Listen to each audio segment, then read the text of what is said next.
Sing gedhe pangapurane sepuluh. Nulungi aja mbok tarik lho, tarik kendhat ngono lho. Sepurane saking gugupku dadi candak-candak rawuh. Umpama kowe arep mati kendhat aku rumangsa eman sepuluh. Apa wis rampung perkaramu kalamun to kowe gantung diri? Ora. Jane sapa? Aku Legawa, Mas. Legawa. Diwaluhke. Aku Pangeran Hadiwaluh, putra saka Kraton Dahanamula. Putra ana Dahanamula. Kok nganti kowe arep gantung diri, mungkas nyawamu. Jane apa perkarane Legawa? Ditundung minggat bapak. Kowe kuwi mergo rupaku elek. Bapak isin duwe anak aku njar aku ditundung minggat aku gak duwe omah.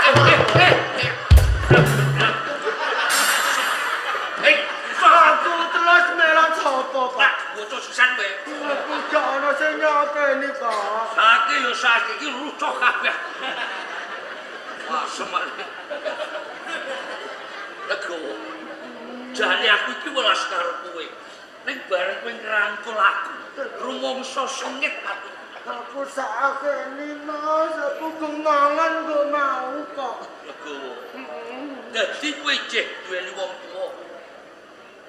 Aku yang duwe wong tuwa. Sopo jenenge wong tuamu Legawa? Bapakku jenenge Patek Juna Santo. Hus. Kowe iki aja ngaku gawat. Iku bapakku kok. Legawa. Mungko sak ngertiku putrane Paman Patih Nusanto iki jeung aran Handaka, bocahe bagus pasuryane. Lho kowe iki rupamu kaya blekok mantra kok ngaku-ngaku. Nek kowe iki putrane Paman Patih Nusanto. Mas, Handaka kae adikku.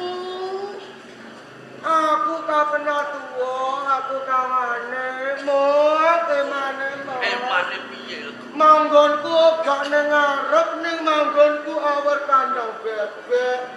Mangan sak mangan diwar karo bebek nganti aku gak kelar mangan mergo kalah disobar bebek. Aku sakene. Gede, ayo, gede. Wakas. Legawa. Yen to pancen bener apa kang dadi kandhang. Apa sekabeh pangucap sepeno tak utumi. Mas. Bener kowe putrane Paman Patih Nusanto. Patek Juna Santo kae bapakku. Kowe tidak siomong karana kowe cacat saraning rasa. Ojo nangis. Kowe wis ora usah nangis. Ora usah nangis. Males kapan. Ini lho. Aku buta mangan, Mas. Yen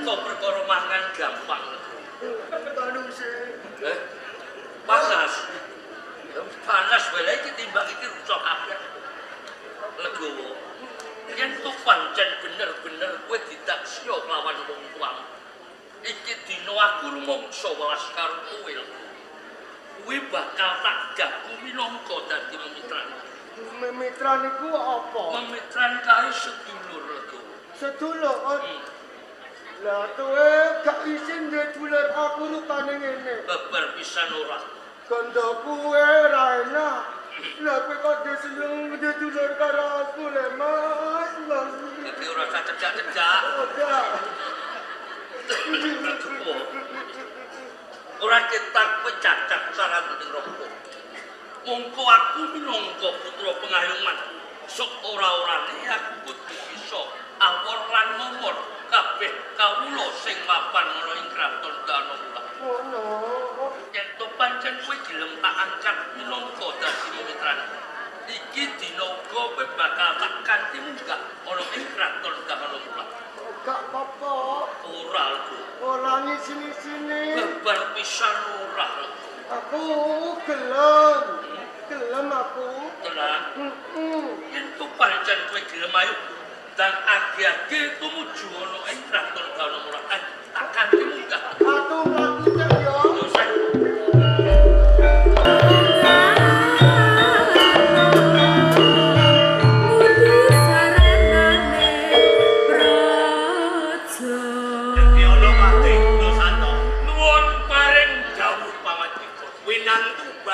Suwanmu ning ngarsane kali sing sambi kala rampung keparing caos ingsun tampa bali pangestu ingsun sira tampa kabung di mawah ana ing siman penakno ngonira lenggah sandika dawuh Nyai Pati dawuh dalem Kanjeng becik suwanmu ning ngarsane pikantuk pangestu panjenengan anggen kula suwan wonten arangan setunggal napa namung kula caos sundang pikunjul Kanjeng ingsun tampa tumiba sepadha semanten ugi kula ngaturaken sebab palamuti kula mugi kunjung iya ingsun tampa bali pangestu ingsun sira tampa sanget anggen kula mugi dadosaken jimat Guna Santo paring dawuh lum-luman iki sapa belum lah menika lak handaka yoga kula berarti iki handaka putramu biyen kae leres putra kula bagus tanpa cacat pantes kalamun putrane Patih ngaten iki nyanti ingsun gersake suwanmu wong ingsun bakal minggat grembug ngenani praja dah ana wulan mergo ingsun wis rumangsani ingsun niat nedya ngenomake praja lereh saka dampar Maesonggan gumanti ora liya putrane ingsun Hadi Warna kang ingsun jumenengake ratu ing negara Dawa. Sinuwun menawi kersa paduka kados ngaten kula namung jumurung karsa. Menawi to anak Anggara Diwarna badhe kasenakaken minangka nalendra wonten ing Danuwula teges sampun netepi dumateng Sora. Iya. Kejawi saking menika sinuwun piye menawi mangke anak Anggara Diwarna jumeneng ratu kula ugi kepareng badhe lereh saking dampar kepapisan apa sliramu ora condong kalamun Hadi Warna ingsun jumenengake ratu kok slira jur arep lereh saka dampar kepatihan ampun klentuing pamengku kula rumaosi sampun sepuh menawi ratunipun nika Mudra Taruna mongko pepatihipun sampun sepuh kirang widawa lho jur keng minangka gumanti dadi papatih sapa Guna Santo menawi wonten kepareng dalem ingkang gentosi kula minangka patih boten tiyang sanes yoga kula andhaka Andaka sih. Putramu Andaka nggih kok calon Nopate. Leres. Pas. Malah saya milih kuncarane negara Danukulan kae. Ratune muda taruna, patiya uga isih muda.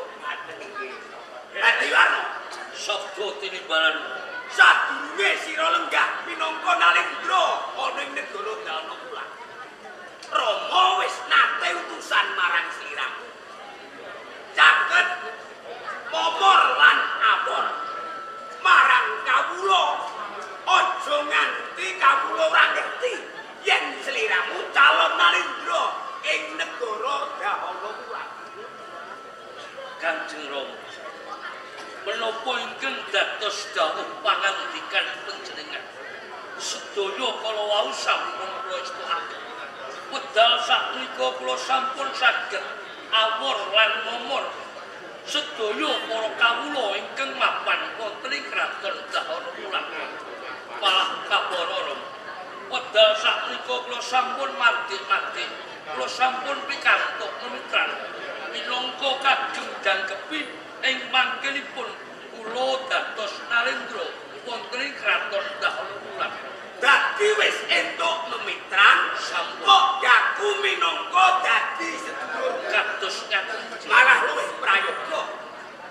Yo kene yen sliramu wis entuk memitran minangka dadi sedulur ora kok kanthi suwan ing pendopo Danukulan. Kanjeng Rama, saderengipun tandang duka ingkang kathah kula nyuwun kanthi sanget dumateng panjenengan. Ing mangkenipun menawi memitran kula nglarapaken wonten ing pendhapian.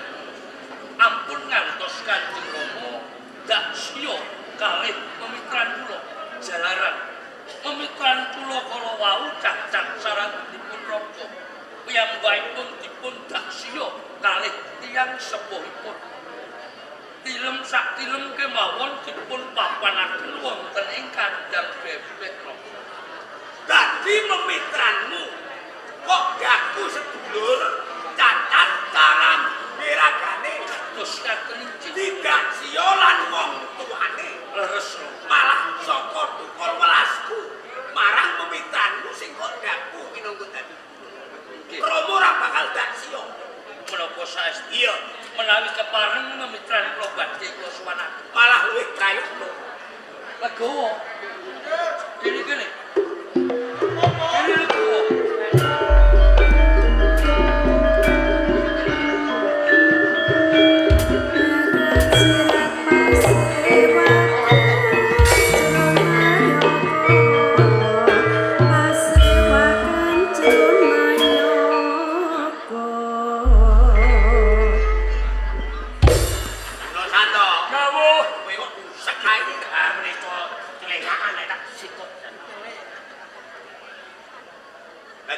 paring dawuh endi memitran menika wujudipun memitran iki nggih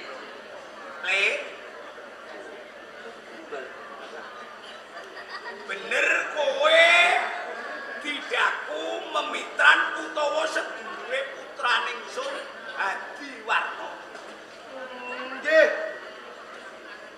lah sliramu gelem apa ora ulun tenan santo gawo meneng nggih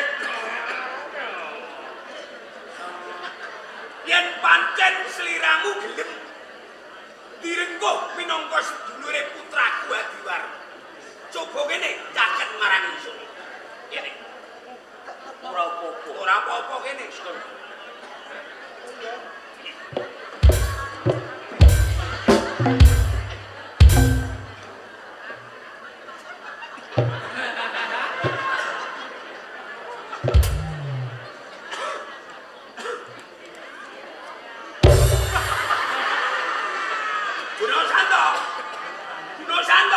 Jauh, nyek.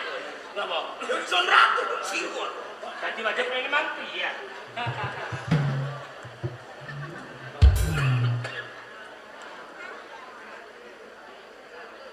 Le. Nggih. Terus jenengmu sapa? Legowo. Legowo. Nggih. percaya kowe mantep. Tidakku dadi sedulure putraku Haji Warno. Seliramu bakal tak angkat dadi putra angkatku.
Guna Santo. Meneng.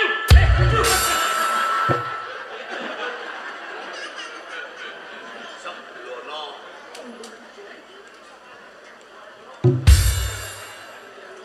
Bener sing diaturake Legawa. Yen Legawa iki putraku. Sinuhun. Ampun gampil panjenengan pitados dumateng aturipun bocah ingkang boten genah. Wujude elek mesti pikirane elek. Boten tinemu akal menawi kula gadah putra wujude kaya ngoten. Kalih piyambakipun cacat sarandine awak. Menapa sebabipun Legawa ngaku menawi bapakipun kula kersanipun boten wonten bocah sing wani nyecenges utawi mepoyoki kalian Legawa. Mergi wedi kali kula. Torto bocah nami Legawa ngaku nek kula bapake mergo ngerti nek kula niku pangkate papih, kula niku tiyang sugih. Dadi cah elek-elek ngoten niku kepengin ngaku dadi anak kula. Sinuwun sindeksenan bumi langit disekseni tiyang sementen katahe. Kula boten gadah putra nami Legawa boten.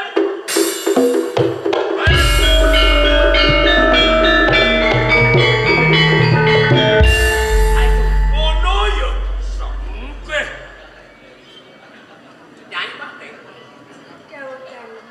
Coba ingsun mundhut pirsa marang Nyai Patih.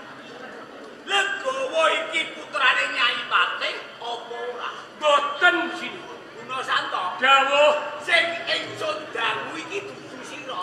kula wakili garwa kula boten pinter matur. Nek salah. Kok wakili-wakili kaya rapat wae. Mas, awas. Sing ingsun dangu iki Nyai Patih, sing wangsulan ya kudu Nyai Patih. Boten nggih. Nggih. Nyai Awas. Si kula kanji. Legawa iki apa bener putrane Nyai Patih?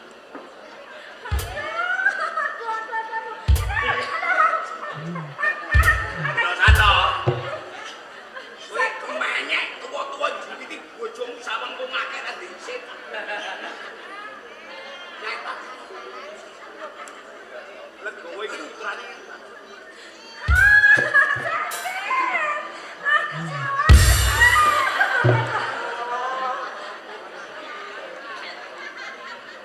Ayo ini. Jengkel ke hati.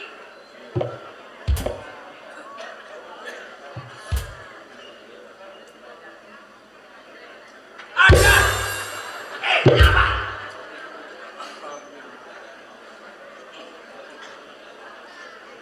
Nyai Patih. Legawa iki. Dawa mriku. Legawa iki. Legawa menika. Boten. Ora putrane Nyai Patih. Boten.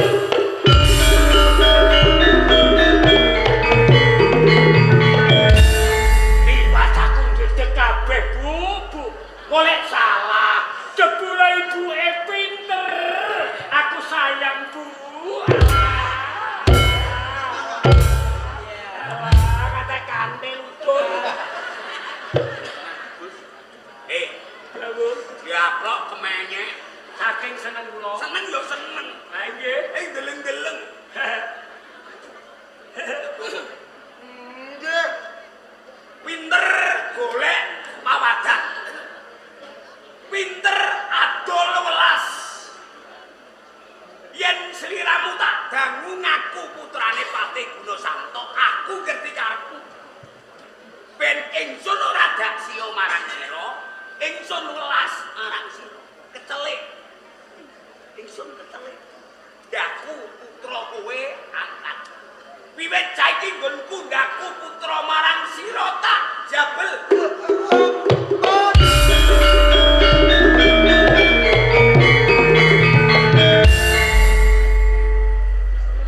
Lan wiwit ari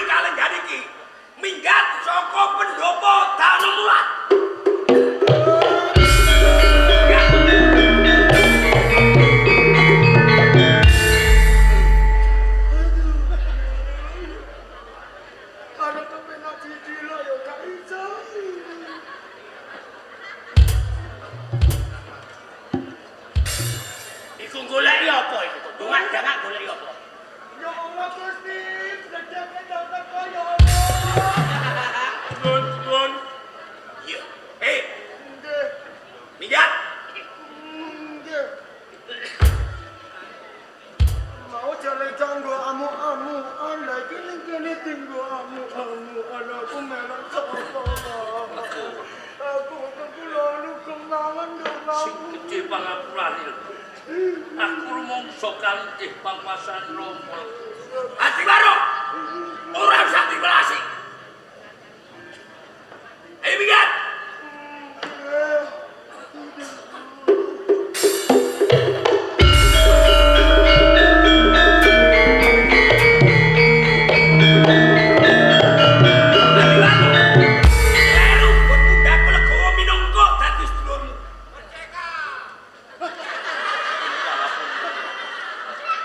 Sedaya kala wau namung istu aku dawuh panjenengan. Lengkenging menapa panjenengan tegelan menawa nuntung kalih legawa. Mongko legawa niki andakanipun bocah kencut. Boten badhe wani goro, boten badhe wani ngapusi. Iki lak saka penganggepku. Nanging legawa wis wani orek-orek asmane Patih Nusanto. Cara tembung menderenge mencemarkan nama baike Gunasanto. Kanjeng Rama, sajeng duka ingkang kathah sak sampunipun panjenengan nuntung kalih legawa. Iya, Pramila kanthi menika wedal sak menika kula mupu dados pengayoman wonten ing kraton Danuwulan. piye?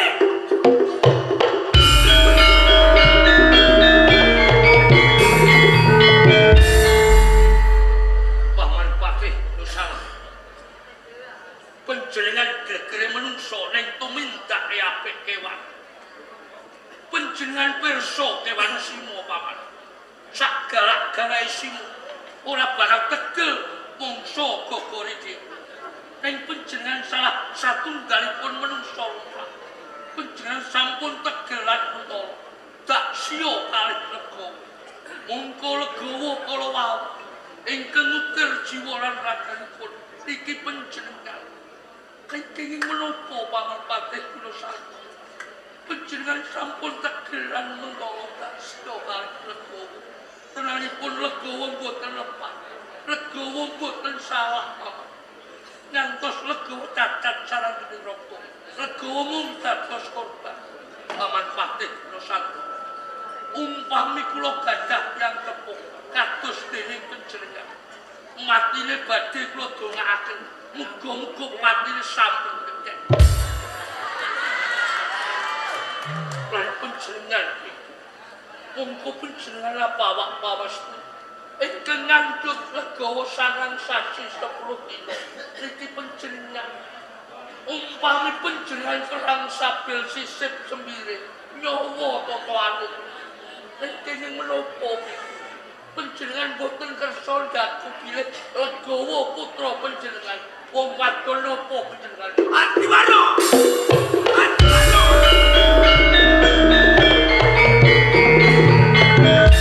Kabukten saderengipun anak Anggara Diwarno kembal kalih bocah sing modele kaya legawa bangun miturut boten ate mancai dawuh ning merga salah kumpul lho kalih legawa rusak morale Diwarno. Yen nganti dingerteni kawula ning negara Danuwulan Lah, saya ora karo-karuan kejadian. leres.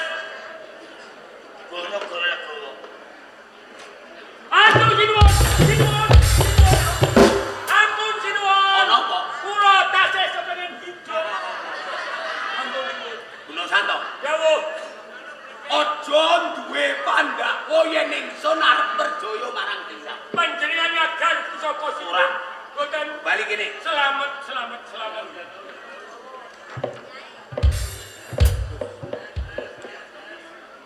Ngantos kula gemeter sinuwun. Aman. Kula dereng tanggap kasapa jenengan. Ingsun mundhut patine legawa. Sandika dawuh.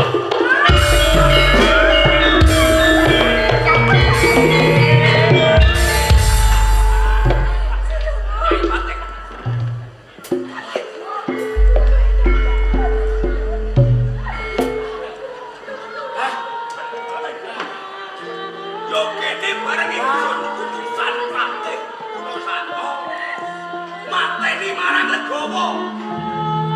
Nyai Patih nangis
sinuwun kepareng kula badhe matur. Iya. Handoko menika putra kula. Legawa ugi putra kula. Dadi Legawa putramu.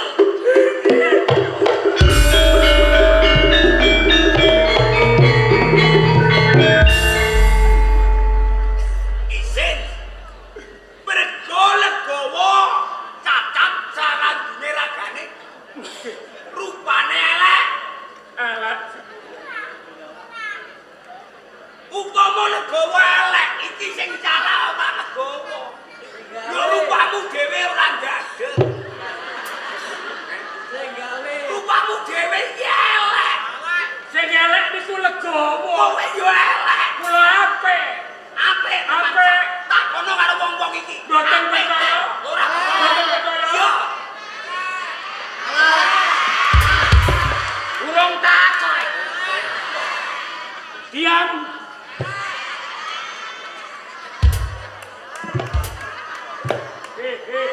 Kudu ngabang. Ingat piye kok emoh?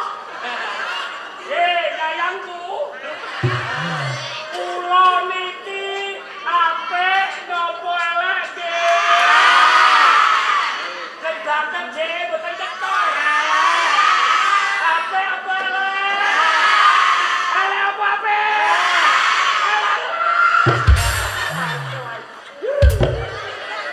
Iki getinge karo aku mau ngingeti aku blas. Nggih, kula elek sih. Umpama Legawa elek. Elek rupane ning pikirane apik, atine becik. Bareng kowe elek, rupamu wis elek, pikiran elek, atimu bosok. Legawa iki anakku. Cempalane daging kulitku. Yo kene kowe dak siya karo Legawa. Monggo kowe iki patih. Kudu bisa kanggo contone kawula. Lho karo anak kowe dak siya. Apa meneh karo kawula sing cacat kaya dene Legawa. Nggonmu gething keburu sengit, Arep ngeder-ngederke pek kowe dipangan patih. Pek kowe kuwasa njur kumawasa. Yen ngono ora pantes dadi patih. Yen patih kaya kowe saya rusak negara darurat. Wiwit dina iki tak pecat nggonku dadi patih. Aduh.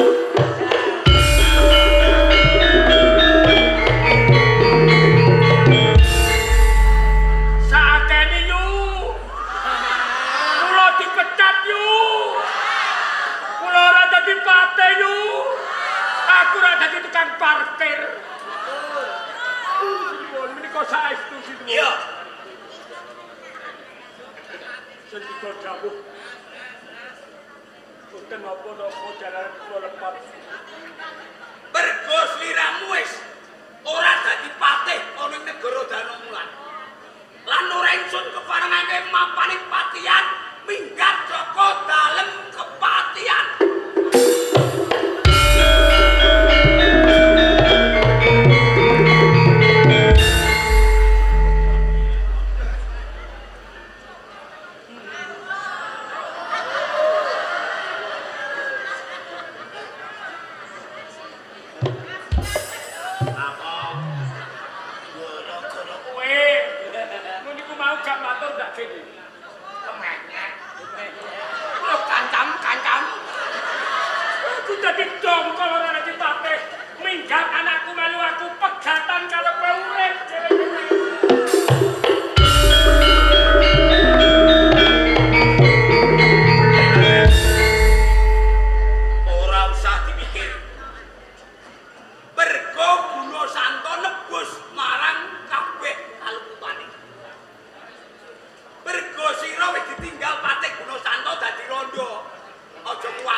nimbali abdi ben diladeni abdi.